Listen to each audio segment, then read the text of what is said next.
Assalamualaikum warahmatullahi wabarakatuh. Sebelum memulai presentasi kali ini, saya akan memperkenalkan anggota dari kelompok kami. Yang pertama ada saya sendiri, Sylvia Himatul Alia dengan NIM 202053067. Kemudian ada Aulia Ina Rahman dengan NIM 202053070. Lalu ada Keisha Nasyawa Zahra Sasi dengan NIM 202053071. Lalu ada Salma Aulanisa dengan NIM 202053076. Dan yang terakhir ada Anggi Nur Indah Lestari dengan NIM 202053106. Jadi kami akan mempresentasikan tema tentang aplikasi berbasis cloud computing Google Workspace. Seiring dengan perkembangan zaman, teknologi saat ini mengalami perkembangan ke arah pencapaian kemudahan dan kenyamanan luar biasa.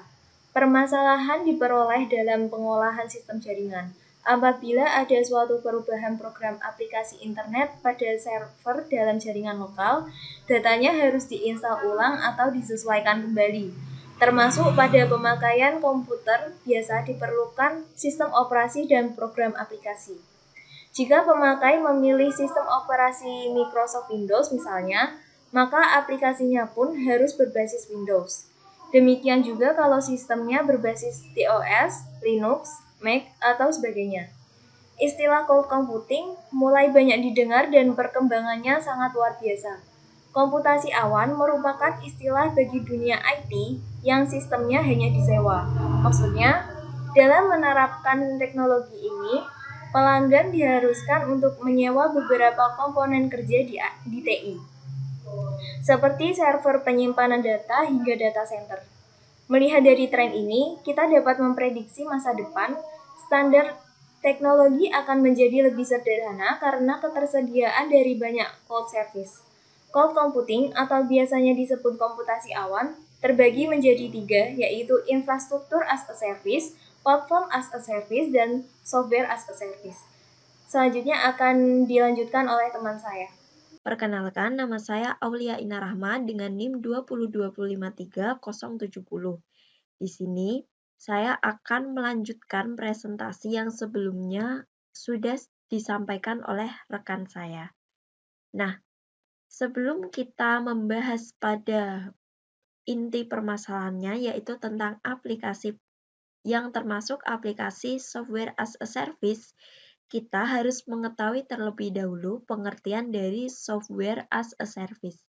Nah, software as a service sendiri ini merupakan suatu model penyampaian aplikasi perangkat lunak oleh suatu vendor di mana perangkat lunak tersebut dikembangkan menjadi suatu aplikasi web yang diimbangi serta dioperasikan baik secara mandiri maupun melalui pihak ketiga.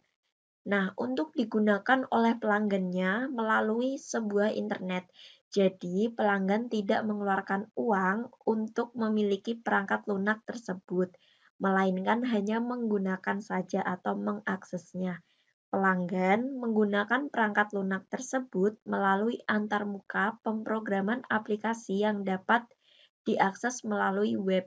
Jadi, SaaS ini bisa dikatakan kita dapat menggunakan suatu aplikasi di mana aplikasi tersebut pastinya termasuk dalam aplikasi software as a service. Kita tidak usah atau tidak perlu untuk mendownload seperti di handphone atau yang lainnya. Kita tinggal membuka web browser dan yang lainnya, Chrome misalkan.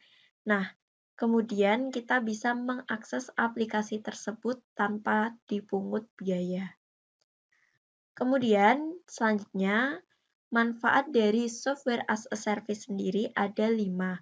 Yang pertama yaitu menghemat biaya operasional dan biaya modal.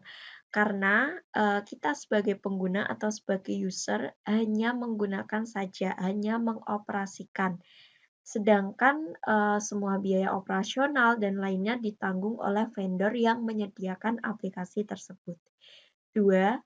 Meningkatkan efisiensi perusahaan. Jadi, waktunya lebih cepat, segala proses juga lebih cepat, jadi efisien dan pastinya lebih efektif. Nah, yang ketiga yaitu meningkatkan produktivitas. Jadi di sini selain menghemat biaya dan juga efisiensi serta efektif, ini juga bisa berpengaruh pada produktivitas yang dilakukan. Jadi dengan menghemat waktu, biaya, hasil yang diperoleh juga semakin produktif. Yang keempat, ada mempermudah analisis data. Jadi dengan aplikasi yang termasuk dalam software as a service, kita juga dapat mempermudah dalam menganalisis data. Yang pertama, kita tidak perlu mendownload aplikasinya. Misalkan harus lewat App Store atau Google Play Store, kita langsung bisa menggunakan dan sudah ada fitur-fitur yang memudahkan terutama untuk menganalisis data. Nah, yang kelima ada mempermudah akses dan mendukung fleksibilitas kerja. Jadi lebih fleksibel, tidak ribet, dan tidak memakan waktu. Selanjutnya, presentasi akan dilanjutkan oleh rekan saya yang lain. Terima kasih. Perkenalkan, saya Keisha Nasyawa Zarasasi, NIM 2020-53071. Jadi di sini saya akan melanjutkan presentasi dari teman saya. Yang kedua yaitu aplikasi SaaS atau Google Workspace. Selanjutnya, pengertian Google Workspace. Setiap layanan yang dibuat Google tentunya memiliki tujuan tersendiri. Misalnya, Google Workspace untuk memudahkan pekerjaan. Google Workspace bisa membantu perusahaan atau bisnis untuk mengoptimalkan keamanan dan kontrol data, serta dukungan penuh pada kolaborasi tim. Layanan berbayar dari Google ini mencakup berbagai aplikasi dan fitur yang bisa sangat berguna. Layanan ini pertama kali dirilis di tahun 2006 sebagai Google Apps for Your Domain. Kemudian diganti dengan nama menjadi G Suite di tahun 2016. Google Workspace terdiri dari Gmail, kontak, kalender, Meet, dan juga chat. Fungsinya untuk kepentingan komunikasi yakni currents di mana bertujuan pada keterlibatan karyawan. Drive sebagai penyimpanan serta rangkaian Google Docs. Kemudian panel admin yang disuguhkan berguna untuk mengelola pengguna dan layanan. Google Workspace juga bisa menyediakan Jamboard, papan tulis interaktif digital. Selanjutnya yaitu jenis-jenis Google Workspace. Ada beberapa jenis aplikasi Google Workspace di antaranya. Yang pertama ada Google Form. Google Form merupakan aplikasi survei dalam format formulir yang merupakan aplikasi yang untuk menampilkan semua fitur kolaborasi dan juga berbagai yang terdapat di dokumen, spreadsheet, serta slide. Selain itu, Google Form juga bisa digunakan untuk kebutuhan dalam pembuatan kuis, termasuk beberapa fungsi khusus yang bisa digunakan dalam pengaturan pendidikan. Yang kedua, Google Drive. Google Drive merupakan layanan penyimpanan dan sinkronisasi file yang dirilis pada tanggal 24 April 2012. Pengumuman resmi memberikan informasi bahwa Drive sebagai tempat di mana Anda dapat membuat, berbagi, berkolaborasi, dan juga menyimpan semua barang atau pekerjaan Anda. Yang ketiga, ada Google Docs, Sheet, and Slide.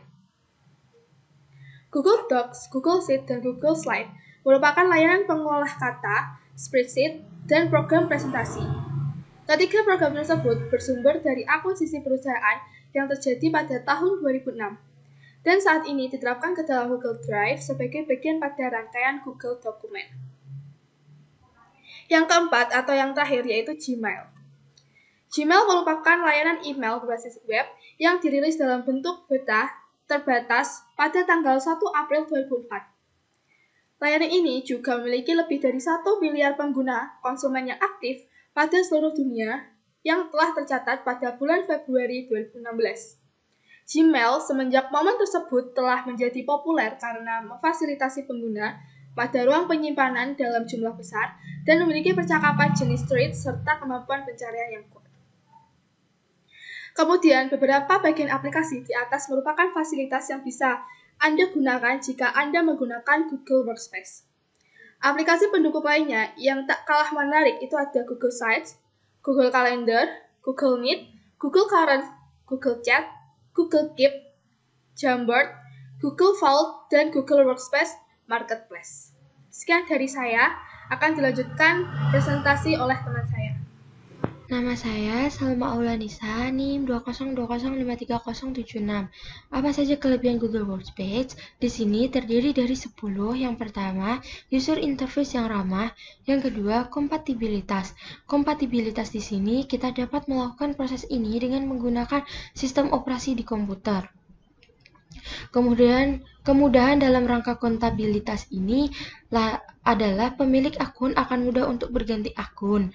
Yang awalnya memiliki akun Gmail personal akan bisa berganti menjadi akun Gmail Workspace dengan lebih mudah. Yang ketiga, ada kemudahan berbagi informasi. 4. Manfaat keuangan perusahaan lebih efektif. 5. Aplikasi terpercaya. 6. Sistem keamanan tingkat tinggi. 7. Profesionalisme. 8. Kemudahan melakukan integrasi. 9. Berbagai fitur advance. 10. Kapasitas penyimpanan dokumen akan lebih besar. Selanjutnya yaitu manfaat Google Workspace. Manfaat Google Workspace sendiri di sini terdiri dari 4. Untuk yang pertama yaitu menghubungkan antara Google Workspace dengan aplikasi CRM dan aplikasi pihak ketiga lainnya. 2. Mengatur dalam berbagai hal dari admin konsol. 3. Memperoleh dukungan keamanan tingkat perusahaan melalui endpoint management, menjaga dan mempertahankan data bisnis melalui Google Vault. Dan yang terakhir, yaitu menghubungkan website dengan Google Site, bantuan insight, dan produktivitas yang didukung dari A sampai dapat mengaktifkan pengalaman yang konsisten pada seluruh perangkat. Slide selanjutnya akan dilanjutkan oleh teman saya. Nama saya Angginur Indah Lestari, NIM 2020-53106. Selanjutnya, di sini saya akan menjelaskan tentang penggunaan aplikasi Google Workspace. Cara menggunakan Google Workspace adalah dengan mengkolaborasikan beberapa aplikasi secara real-time. Pengguna dapat mengedit dokumen, spreadsheet, atau slide secara bersamaan. Bahkan pengguna bisa membuat alamat email khusus untuk domain, menambahkan email, hingga mengelola semua email dari satu kotak masuk.